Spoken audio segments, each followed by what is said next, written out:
When the summer of 1914 arrived, few in Europe imagined that they were on the brink of a war that would consume an entire generation. Young men marched with patriotic fervor, confident they would be home by Christmas. But what began as a swift campaign devolved into something unthinkable. As the armies of Europe collided, they found themselves caught in a deadly stalemate, a vast immobile front stretching from the North Sea to the Swiss border. This was the Western Front. And here, in the churned mud and blood-soaked soil of Belgium and northern France, a new and horrifying style of warfare emerged: trench warfare. For the first time in modern history, war became a static, grinding, and methodical ordeal, fought from narrow ditches carved into the earth. These trenches, initially improvised, evolved into complex systems of defense, communication, and survival. They represented both shelter and prison, a strange combination of protection and vulnerability. Soldiers lived, fought, and died within these muddy corridors, enduring conditions that defy imagination. The typical trench system consisted of multiple lines: the frontline trench, support trenches, and reserve trenches, all interconnected by communication trenches. The front line was where the enemy was just a few hundred feet away. Here, soldiers stood guard, fired their rifles, manned machine guns, and waited for the next order to attack or defend. Just behind, the support trenches provided backup men and ammunition, while the reserve trenches housed reinforcements.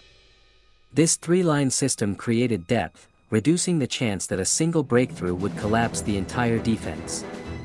The trenches were protected by rolls of barbed wire, sometimes tens of meters deep, designed to tangle and slow down attackers. Beyond the wire lay no man's land, a devastated stretch of earth littered with craters, shattered trees, and the corpses of men who had tried to cross it.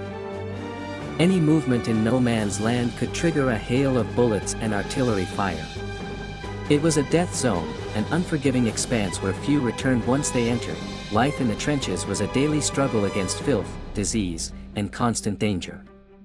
Mud was ever present. It soaked uniforms, ruined rifles, and swallowed boots. In the winter, it froze. In the spring, it turned to sludge. Rain transformed the trenches into rivers of muck.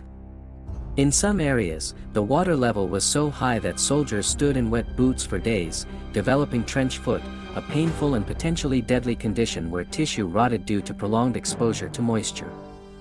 Rats thrived in this environment, feeding on leftover food and the remains of the dead. Some grew to enormous sizes and were fearless around soldiers. Lice infested uniforms and skin, causing relentless itching and spreading disease. Latrines were primitive. Hygiene was poor. Dysentery and other infections spread quickly. Yet despite these unbearable conditions, men adapted. They wrote letters, played cards, sang songs, and formed tight bonds with their comrades. The trench became a paradox, a place of suffering and camaraderie, of death and endurance. Artillery was the dominant weapon of the Western Front. Shells rained down in barrages that could last hours, even days. They destroyed trenches, buried soldiers alive, and shattered nerves. The constant threat of death from above meant that even moments of quiet were laced with dread. The sound of an incoming shell, the whistling crescendo before impact, became a source of terror. Gas attacks added another layer of horror. Chlorine and later mustard gas turned the air itself into a weapon. Men gasped for breath, their lungs burning. Gas masks became essential, yet early models were crude and uncomfortable. Panic during a gas attack often caused more chaos than the gas itself. Snipers watched from concealed positions, waiting for heads to rise above parapets. A single moment of carelessness could mean a bullet to the skull. Soldiers learned to move cautiously, to duck at the right moment, to live with their heads down. The phrase "going over the top" became synonymous with facing death. To attack meant climbing out of the trench, crossing no man's land, and charging into enemy fire. Casualties were staggering. Thousands could die for a few hundred yards of gain. And often, those gains were lost again the next day. Communication was a persistent challenge. Field telephones were vulnerable to shell fire.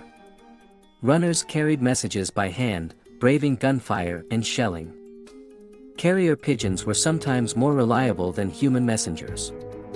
Coordination between artillery and infantry was difficult, leading to friendly fire and misdirected attacks. Commanders often issued orders based on outdated information. The result was confusion, failed offensives, and needless deaths. Technology struggled to keep pace with the scale of the conflict. Tanks were introduced, but early models were slow and mechanically unreliable. Aircraft began to play a role in reconnaissance and eventually combat, but the skies of 1915 were still the domain of fragile biplanes and daring pilots. Meanwhile, the infantry bore the brunt of the war, enduring relentless hardship with limited support. Morale fluctuated. Units rotated out of the front when possible, but rest was often short and interrupted. Some men broke under the strain, suffering from what was then called shell shock, now known as PTSD. Symptoms included tremors, nightmares, and emotional paralysis. The war left scars not only on bodies but on minds and souls. Despite all this, trench warfare was not without moments of humanity. The famous Christmas truce of 1914 saw soldiers from both sides emerge from their trenches to exchange gifts, sing carols, and even play football. These rare glimpses of shared humanity stood in stark contrast to the violence that resumed days later. Soldiers developed grudging respect for their enemies. They knew the men across no man's land endured the same misery. Yet the war dragged on. Each year brought new offensives, new weapons, and new ways to kill. The Battle of the Somme, the Battle of Verdun, Passchendaele, these names became synonymous with horror. Verdun alone saw over 300,000 deaths in a battle that lasted nearly a year. The Somme began with the bloodiest day in British military history, nearly 60,000 casualties on July 1, 1916. All for a few miles of ground. Yet generals persisted with the same tactics, believing each time that this offensive might be the breakthrough. Meanwhile, the trenches remained, a grim monument to the war's futility. By 1918, the tide began to turn. The United States entered the war in 1917, bringing fresh troops and resources. Germany, exhausted and facing internal unrest, launched one final offensive in the spring of 1918. It failed. The Allies pushed back. New tactics, improved coordination, and the sheer weight of numbers made the difference. Trenches were abandoned in favor of mobile warfare. The front lines moved again. On November 11, 1918, the guns fell silent. The armistice was signed. Soldiers emerged from the trenches for the last time. They had survived something few could comprehend. The war was over, but the legacy of the trenches would last for generations. The end of trench warfare did not mean the end of its lessons. Military strategists, historians, and political leaders spent decades analyzing what had gone wrong and what could be learned. The trenches revealed the brutal reality of modern industrialized war. No longer was war a matter of swift cavalry charges or noble duels. It was now about logistics, supply lines, attrition, and morale. The sheer scale of the First World War, with its millions of men mobilized, its massive artillery, and its mechanized killing, had turned the battlefield into a machine of destruction. The individual soldier, once a proud warrior, was now a cog in a much larger apparatus. Trench warfare exposed the limitations of old doctrines and the urgent need for innovation. Yet perhaps more profoundly, it forced a reckoning with the human cost of war. The poetry and literature of the trench veterans, from Wilfred Owen to Siegfried Sassoon, captured a disillusionment that would haunt Europe for decades. Their words described not glory, but mud, blood, and senseless death. The political consequences were equally profound. The end of the war saw empires collapse. The Austro-Hungarian, Ottoman, German, and Russian empires all fell apart, leaving a vacuum of power and a volatile map. The Treaty of Versailles, signed in 1919, imposed heavy penalties on Germany. It was intended to prevent future conflict, but instead sowed the seeds of resentment.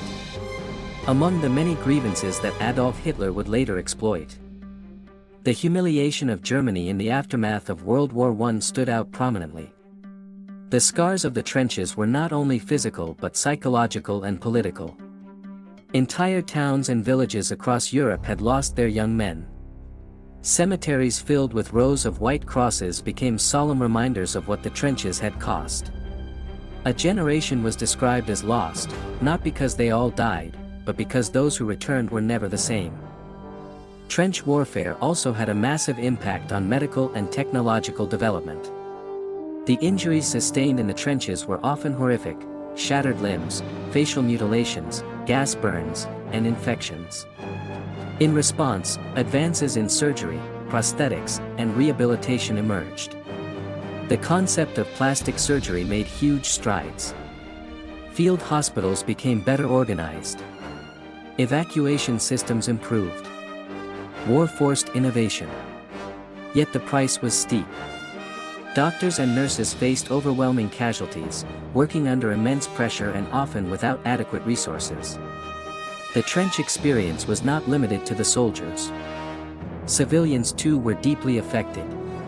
Towns near the front lines were bombarded. Refugees fled across borders. Rationing, censorship, and the fear of death became part of everyday life. The home front supported the war effort through factory work and propaganda. Posters urged men to enlist, women to contribute, and citizens to endure. But over time, enthusiasm gave way to exhaustion. The war's duration, its seemingly endless battles, and the lack of clear progress eroded morale. Trench warfare, in its static misery, became a symbol of that futility. Still, innovation crept in. Lessons learned from years in the trenches gradually shaped military thinking. New weapons and tactics emerged. Tanks evolved into more effective tools of breakthrough. Infiltration tactics were developed, using small groups to bypass strongpoints and sow chaos in the rear. Coordination between air, artillery, and infantry improved.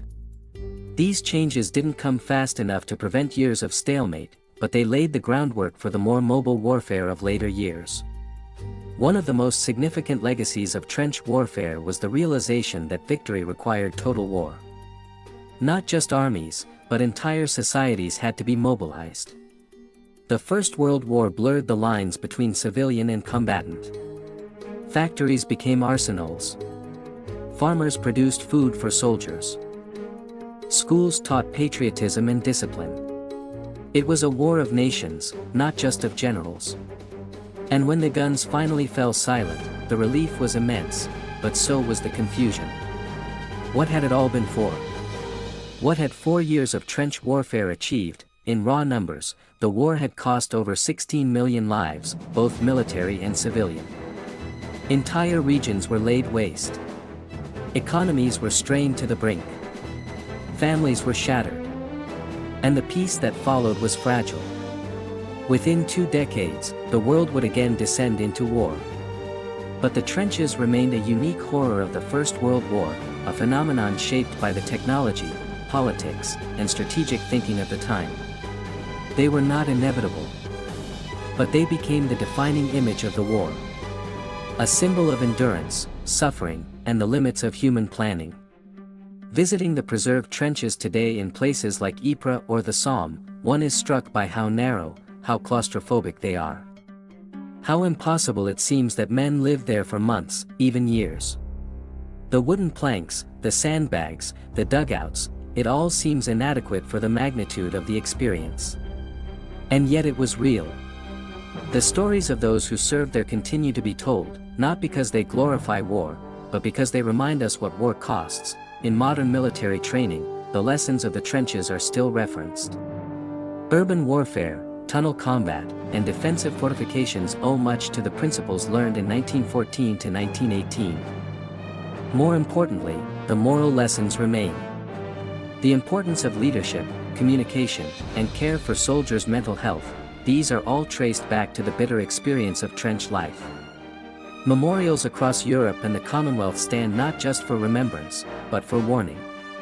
The trenches showed how quickly civilization could descend into chaos when diplomacy fails and machinery takes precedence over humanity. They are relics, yes, but not of a forgotten past.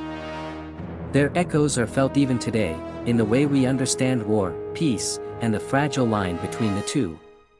And so, the story of trench warfare in World War I is not only one of mud and steel, but of human resilience. Of young men who faced unspeakable conditions and endured.